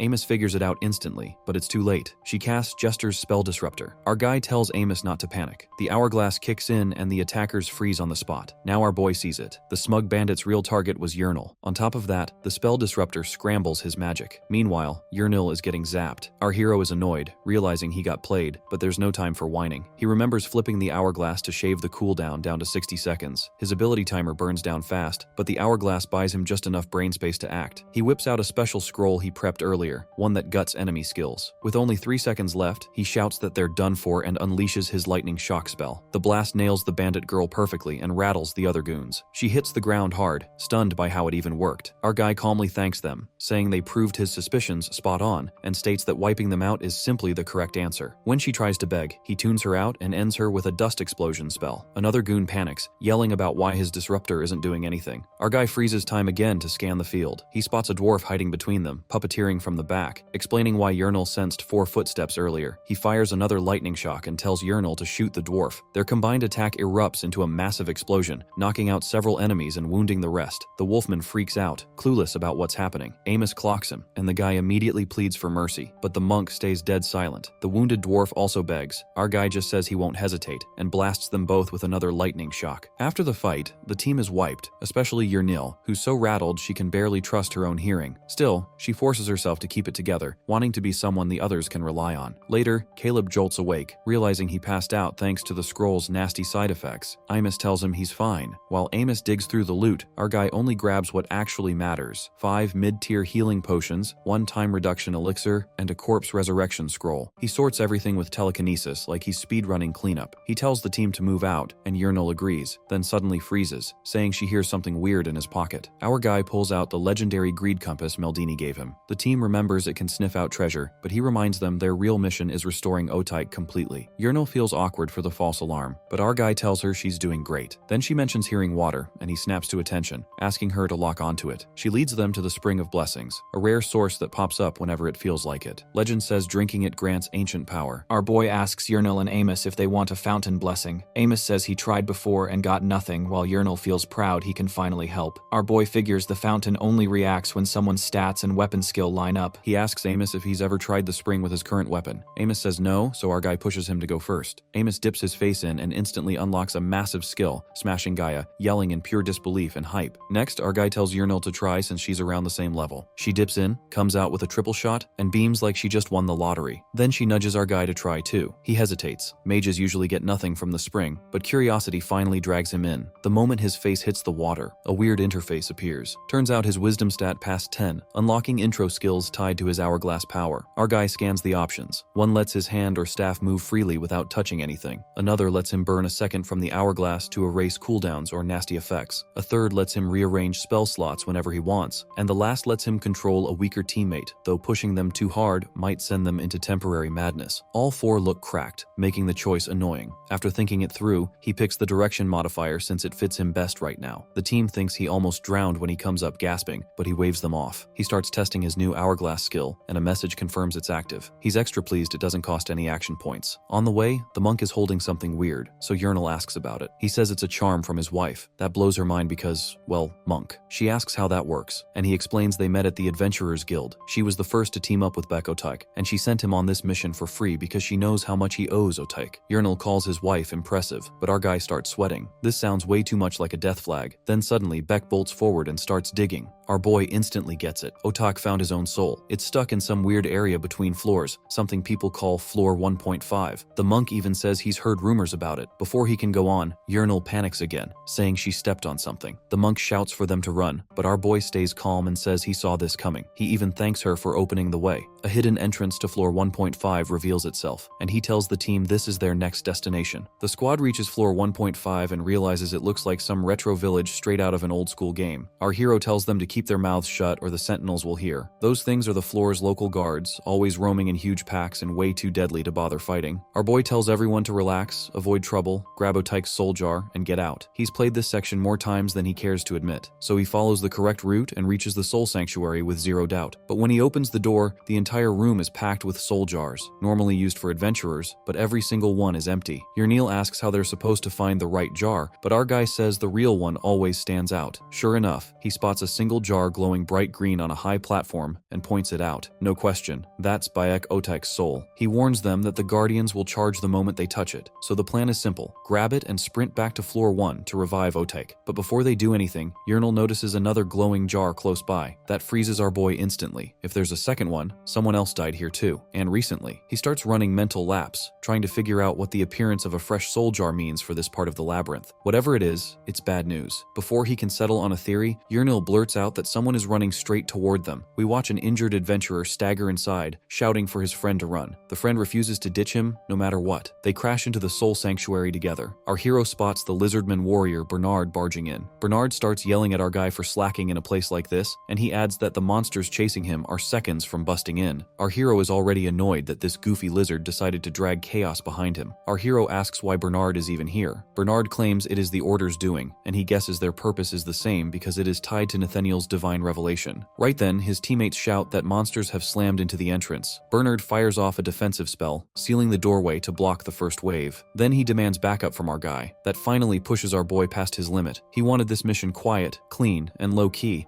and instead everything has exploded into nonsense for him anyway. He orders Bernard to follow his lead now, but the lizardman immediately refuses and demands an explanation. Our guy snaps and tells the entire lizardmen crew that they are the ones who dragged monsters here and ruined his plan. The lizard realizes his mistake and accepts Caleb's direction. With escape impossible, my boy shifts gears and prepares to revive Otaik in the sanctuary. He whips out a high-tier scroll and casts Eternal Rest, pulling necromantic power from Otaik's corpse to shield him. Then he warns Yurnil to brace herself as he guides the newly formed soul jar into her hands. Meanwhile, the goofy groups are still arguing, especially because even Bernard's own team is sick of his decisions. Our guy calls him out, saying his reckless charge already cost him a teammate. That freezes them because they know it is true. Our boy tells them that if they follow him, he promises to revive Otaik and finish the mission. The claim shocks them. To prove it, our hero explains that each time someone dies, a fresh glowing jar appears, meaning the soul gets stored automatically. But now they have two jars. The group goes silent once they realize the second jar belongs to their teammate Austin. Our guy promises to revive Austin right here on this very floor today. Payment can wait until the temple. They rattle off their skills so he can build a plan and beg him to save their companion. My boy looks like he could burst with pride at this point. Right then, the barrier cracks, and our guy steps forward, announcing that the real fight is about to begin. Bernard remembers when the bishop from Nathaniel's church drags him in to verify whether the rumor about soul preservation is legit. Failure isn't on the menu. Bernard accepts the mission without blinking. Back in the present, Bernard grinds his teeth, questioning why the bishop tosses such a brutal trial at him. Meanwhile, our hero figures charging forward is useless, yet staying put guarantees something even nastier is about to stroll in. Caleb orders Amos, Bernard, and the barbarian to stack the display cabinets so everyone can scramble up from there. He sends Yrnil and Remus to fetch the soul caskets, and they sprint off. A moment later, Amos signals everything is ready, so our boy blows the roof open with a dusty blast and shouts for everyone to move up. Yrnil and Remus climb first with the soul caskets. Our guy turns to follow with Bernard and Amos, but the door slams open and black cap sentinels storm inside. Amos and Bernard whirl back to block them. Amos tells our boy to climb first and swears they'll hold the line. Bernard fires up her guardian shield and rams the first wave back, and Amos smacks down a crowd more. They hold briefly, but more and more sentinels pour into the room until it is overflowing. From the roof, our boy watches, realizing the two won't last much longer. He yells for them to pull back, but Bernard doesn't understand why. Then the wall trembles, and a massive hand punches its way through the entrance. A towering figure steps in, the monster our guy warned them about, the sanctuary administrator. The thing raises its staff and flings some bizarre spell. All the fallen sentinels twitch, mend up instantly, and jump back on their feet even stronger. Our boy's mind races as he realizes the administrator keeps healing everything, and the fight is basically a joke they can't win. He orders the barbarian to jump down and stall it, and the big guy dives in without hesitation. Yrnil steps forward next with her bow, saying she'll back him up. Our boy warns her to watch herself. Remus gives her a quick shot of confidence and she bolts in. He watches her leave with a worried stare. Our boy snaps at the group, reminding them the sanctuary administrator isn't just oversized. It buffs undead, heals them non-stop, and its stench scrambles their heads. They have to stay sharp or they're done. Bernard slips once, nearly losing focus from the smell. The barbarian curses while mowing through sentinels. Furious, they keep popping back up. The administrator heals them again, erasing all progress. Bernard freezes a second time and the barbarian blocks a strike meant for her, shouting for her to stay alert. She apologizes, shaken by how overwhelming the reek is. Our guy clenches his jaw, saying this head-on brawl was a bad idea from the start, and they can't drag it out longer. Amos fights with eerie calm, barely reacting to the stench. Bernard wonders how he handles it, and he says his Mount Dahlia training teaches him to shut out every distraction, even the ones inside his mind. The sanctuary administrator prepares another healing spell, so our boy warns everyone to brace. All the minions get healed again. Amos charges forward using a new technique, smashing Gaia. One blow wipes out a cluster of sentinels and rattles the floor. Bernard and the barbarian stop, stunned right there in that moment by how strong he suddenly is. Bernard even wonders if this is the same monk who wanders the first floor like a clueless tourist. Then a bright flare shoots into the sky. Remus spots it first and our boy recognizes the signal. Yrnil completed her part. He orders everyone to fall back. Far from the chaos, Yrnil wraps up the mission as Austin slowly wakes beside her. She tells him to get moving, but he just blinks in confusion and asks who she is. Above the sanctuary, the boy gets ready for his last shot. He needs to slow everything down, but one dust blast won't cut it, so he goes with the only trick he has left. He fires 4 dust explosions into the ceiling over the administrator. The blasts split the structure, and the whole roof caves in. Huge stones slam onto the administrator and the nearby sentinels, burying plenty under the rubble. Bernard stumbles from the shock, and our guy yells that this is their chance. The barbarian shoves Bernard to climb, and Bernard insists he goes first. As he climbs, a sentinel suddenly bursts out of the dust and charges at them. Bernard jumps in front and slices the sentinel down in one clean hit. He tells Imus to climb first and says he'll hold the line, but Imus freezes. Old memories of Otake, from sweat to sour, tick him off. He refuses to repeat that mess. He steps up instead, saying he won't run again. Imus wrecks the minions. Bernard's jaw drops when Amos tells him to go. Before climbing, he says he's never seen a comrade like Amos. Amos is about to crush the enemies, but our boy fires bright streaks of magic down to cover him. He yells for Amos to climb now, but the ground rumbles as the sanctuary administrator drags itself out of the rubble. Our guy warns that the sentinels are about to rush again, and Imus needs to move now. Austin staggers through the halls trying to keep up while Yrnil speeds ahead, telling him to hurry up. He just got his life back and can't move right. She has fully healed him, and now wants him sprinting. Austin snaps back, annoyed, saying revival doesn't mean he's instantly fine. Yrnil doesn't slow down, warning that the whole team gets wiped if they're late. Austin tells her to at least lead the way, right? On the rooftop, our boy's crew keeps firing down while Amos climbs. Bernard yells that they're out of time and tells him to extend the iron rod. Amos pops it open, the weapon stretches, and Bernard grabs it and pulls with everything he has while our boy and Remus blast the sentinels to keep them back. Bernard reaches down, grabs Amos's arm, and starts hauling him up, but Amos suddenly feels something cold clamp on his ankle. He looks down and freezes. The sanctuary administrator has him. Remus fires an arrow at the monster. The administrator casually catches it in his mouth. Remus shakes hard, unable to believe that nonsense. Bernard pulls with all his strength, saying they're almost there. Amos's grip slips, and he admits his arms are done. Bernard yells that he isn't allowed to let go and swears he'll save him, but Amos shakes his head, saying it's too late and they should run. Our boy cuts through the panic and shouts to use the dagger. A magic blade drops in a flash, hits the sanctuary administrator right in the forehead, and the monster instantly loses its grip and falls back into the rubble. Bernard doesn't waste a breath and yanks Amos up. Our guy tells Amos he did well and to breathe for a bit, but then a familiar voice calls out. Amos freezes. Bake Otaek stands nearby, alive like he never died in the first place. Otaek mutters that he still has no clue what's going on and asks where they even are and who these people are. Amos doesn't bother answering and just crushes him in a hug, whispering his relief while Otaek complains he's about to lose a few ribs. Yahello soon signals they've reached the spot. Bernard, the barbarian, and Remus all freeze when they see Austin. The barbarian calls him an idiot but admits he's glad he's alive. Austin shivers and asks why they're standing around instead of running. Caleb cuts in before anyone opens their mouth. He says the reunion can wait because they're still in danger. He shoots Yahello a sharp look, telling her to stay quiet unless she wants to bring guards down on them. He lays out the plan and tells her to pass it to Austin. She nods and gets in position. Caleb explains the problem. The cathedral roof drops 7 meters and the escape gate is 30 meters out. If they jump, they're done. He knows Monk and the lizard will mess it up if he's left to handle it alone. While goofy Yahello keeps Austin distracted, our boy shares the only move they have. Take out the guards and the administrator first, then bolt for the gate. They need one big spell that takes time to charge, so, until it's read, they have to hold the rooftop and keep anyone from climbing up. A sentinel climbs onto the roof, but the barbarian drops him before he can blink. Caleb stops him right after, saying he'll need that muscle later and doesn't want him burning energy for fun. He puts rooftop defense on Otaek and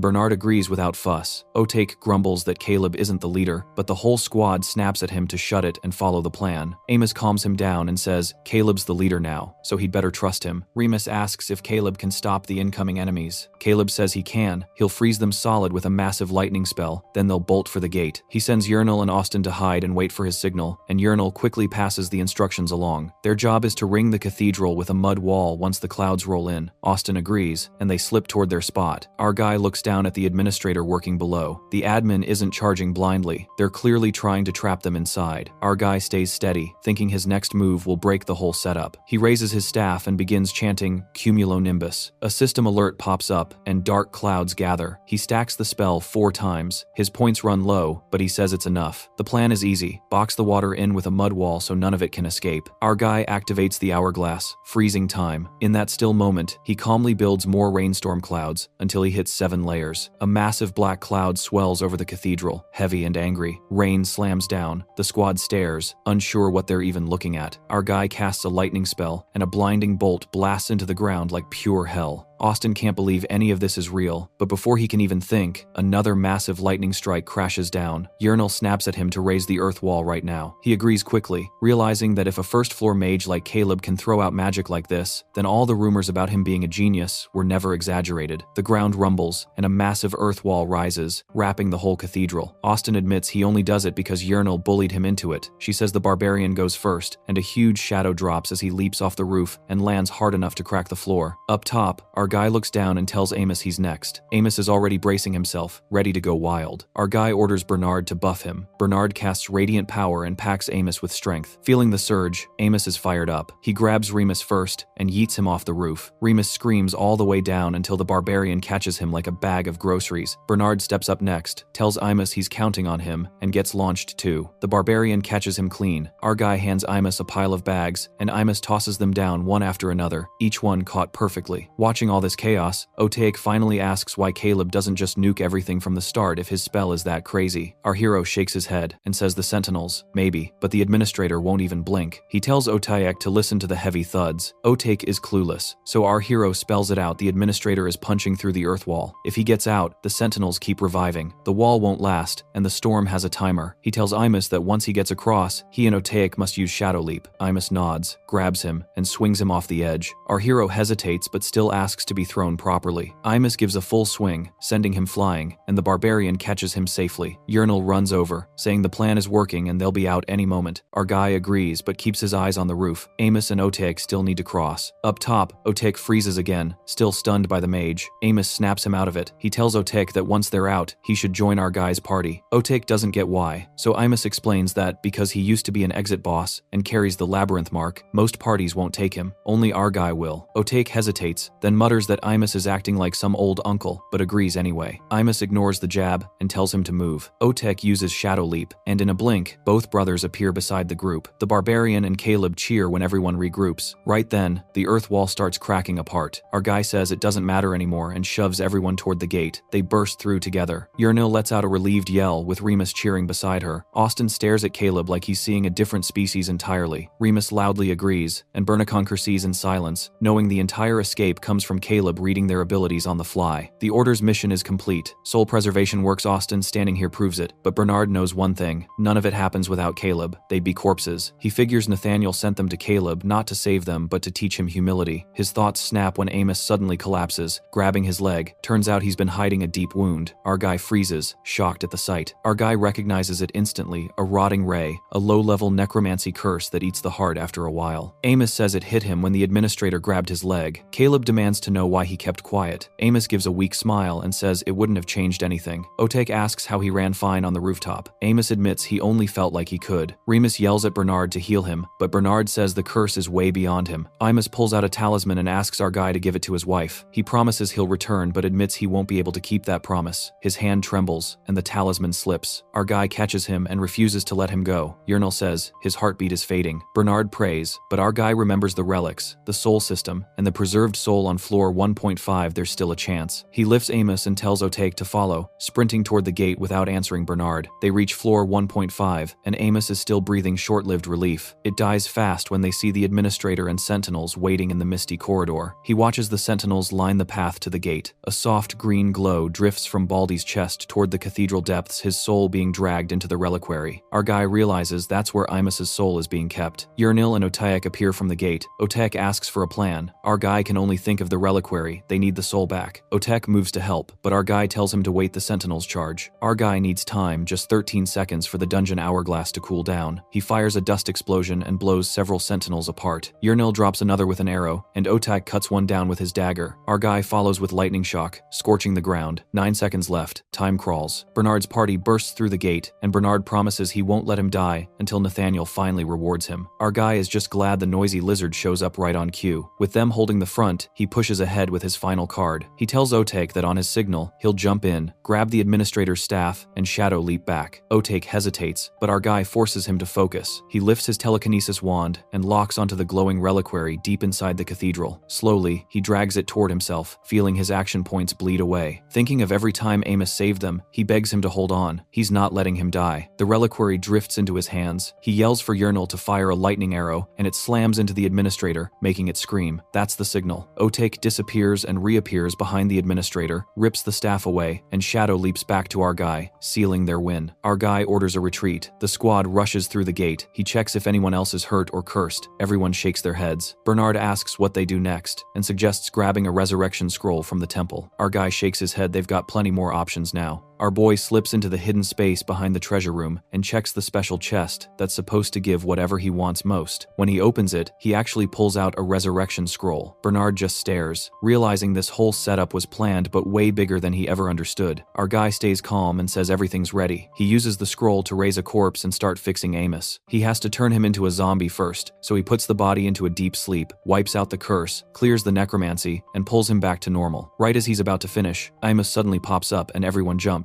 Our boy just hands him the pendant and tells him to give it back to his wife himself. Later, Bernard shakes his hand and says he will make sure he gets rewarded for finishing the mission. Austin also says he'll repay Caleb's debt for saving his team's life, even if it costs him his own. The hero feels proud, and before the group leaves, they say they'll meet again in the village. He thinks about how badly things almost went, but in the end, their help changed everything. Yurnil tells him to get moving, but he says he's not done looting the treasure chest. Yurnil thinks only trash is left, but Imus says there could be a hidden gem in the scraps. The hero knows that too, so he keeps digging. He finds a blank scroll that can store any spell the user writes onto it. Amos grabs a dagger for Otek. The hero notices a coin that looks familiar. He suddenly remembers the tattered flag from the 1.5 floor village and realizes this coin is their proof, something he can flash at Professor Isilov just to watch the man glitch. He tells everyone to get ready and hands Yurnil a hair tie, saying it'll save her when Otek starts sucking her hair again. Otek can't believe he said her hair is filthy. She snaps back and calls Otek nasty. Otek argues he has every right because who enjoys hair share in their food. Urinal feels defeated by the diabolic logic. Otek warns her not to expose his secret. She asks him what her real name is. Otek proudly answers Bek Otek. She almost explodes, laughing. He yells at her and asks Caleb, and Bro is laughing too. Later, Otek insists he has thief sense, so they should follow him, but our boy trusts his own keen eye more. Suddenly, Urinal tenses up at the memory of the goblin assault, but then goes oddly calm. Still, she senses the labyrinth is shifting. Our hero just feels useless, because his teammates keep improving while he's stuck watching them. At Sohan District, the first floor gate opens, and Bernard's group returns to Nathaniel's temple. Then the gate reopens, and Bernard is stunned to see our hero's squad walk out like it's nothing. Our hero says the exit room was close, but he spots a woman thrilled to see them. He smiles and tells Amos to return the pendant to his wife himself. She clings to him in pure relief, now that he's alive. Amos calls it a miracle. Our boy heads to the Adventurers Guild, and the moment they step in, Urinal's eyes water because she finally gets her free citizenship. She's buzzing with excitement, but Caleb reminds her she still owes him for everything she's worn and eaten. She pouts, but says she doesn't mind being tied to him anyway. Our boy groans because now he sounds like some trashy owner. Bake calls her a cheap 75 gold one. She fires back that she was originally worth 3,000, and he immediately calls her impressive. Our boy leans in behind him and asks if he really thinks he's free. Bake says, of course he is. So our boy drops the bomb. He's registered as an exit boss monster and listed as dead, even if counted as human. Bake freezes. Urinal laughs and points out he's not even officially alive. Bake snaps they need to fix that at the city office now, but Urinal reminds him Caleb said they have to report to the Magic Academy first. On the way, people stare at Otak like he's a ghost, and even bloomers freeze under the attention. A whole crowd forms, and Bach asks what's going on. A samurai-looking guy yells asking where the Soul Sanctuary is, so our boy explains it used to be an interfloor village. While he talks, whispers spread about floor 1.5, and he realizes everyone already knows. Then his old dwarf squad shows up, looking shaken, saying Caleb cleared floor 1.5's boss and 100 sentinels with Thundercloud. Our boy couldn't care less about the hype. He just wants to slip through the crowd and keep moving. He meets Professor Isilov and hands over the staff taken from the interfloor village boss. He explains it holds an undead restoration spell, and the professor confirms it's tier 3 necromancy. Our boy knows anything tier 2 or higher is insanely rare, so no wonder everyone's been losing their minds over it. Isilov admits he thought the mission was just some B-rank faculty errand, yet our boy went all the way to floor 125 and beat the boss. He calls it an insane feat for someone who isn't even a senior student, and tells him to use the staff well and think about the reward he wants. Our boy agrees, but the door suddenly flies open. Sly Professor Meldini bursts in, hyped, saying he heard the news and knew our boy would pull it off. He claims he already told Bishop Azello, and the whole temple is in chaos. The bearded professor tries to ask what he means, so Meldini explains that with a fourth of the academy pulling off something this huge, the rival temple won't stay calm. Then he grabs our boy's hand and demands every detail. Back with our boy, he's drained and barely manages to ditch Meldini. As they leave, Clarence thanks him for saving Avison and announces he's throwing a party tonight. Our boy asks if Urinal's invited, and Clarence says, of course. He remembers Otek ran off annoyed by the teasing mages, so it'll just be the two of them at the party. Urinal bounces with excitement. If you're still here, you clearly liked it, so hit like and subscribe. Tell us in the comments if we should do the next part or which manhwa to cover next. Until then, see you in the next video.